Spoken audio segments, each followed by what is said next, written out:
IJD അക്കാദമിയുടെ മറ്റൊരു വീഡിയോയിലേക്ക് സ്വാഗതം.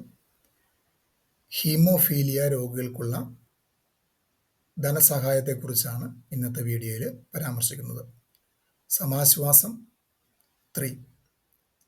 മനുഷ്യ ശരീരത്തിൽ രക്തം കട്ടപിടിക്കുന്നതിന് അത്യാവശ്യമായ ഘടകങ്ങളുടെ കുറവ് മൂലം ഹീമോഫീലിയയും അനുബന്ധ രോഗങ്ങളും ബാധിച്ചവർക്ക് ധനസഹായം നൽകുന്നൊരു പദ്ധതിയാണിത്. പ്രതിമാസം 1000 രൂപയാണ് ധനസഹായമായി നൽകുന്നത്. ഇവിടെ ഈ ഒരു പദ്ധതിയിൽ അപേക്ഷിക്കാൻ വരുമാന പരിധി ഇല്ല. അപേക്ഷയോടൊപ്പം സമർപ്പിക്കേണ്ട രേഖകൾ ഏതൊക്കെയാണെന്ന് നോക്കാം. ഗവൺമെൻറ് മെഡിക്കൽ കോളേജ് ആസ്പത്രിയിലെ ഡോക്ടർ നൽകുന്ന മെഡിക്കൽ സർട്ടിഫിക്കറ്റ്, അപേക്ഷകൻ്റെ ബാങ്ക് അക്കൗണ്ടിൻ്റെ പകർപ്പ്, ആധാർ കാർഡിൻ്റെ പകർപ്പ്, റേഷൻ കാർഡിൻ്റെ പകർപ്പ്. അപേക്ഷ സമർപ്പിക്കേണ്ടത് കേരള സോഷ്യൽ സെക്യൂരിറ്റി മിഷൻ്റെ എക്സിക്യൂട്ടീവ് ഡയറക്ടർക്കാണ് സമർപ്പിക്കേണ്ടത്. കൂടുതൽ വിവരങ്ങൾക്ക് കേരള സാമൂഹ്യ സുരക്ഷാ മിഷൻ്റെ വെബ്സൈറ്റ് സന്ദർശിക്കാം.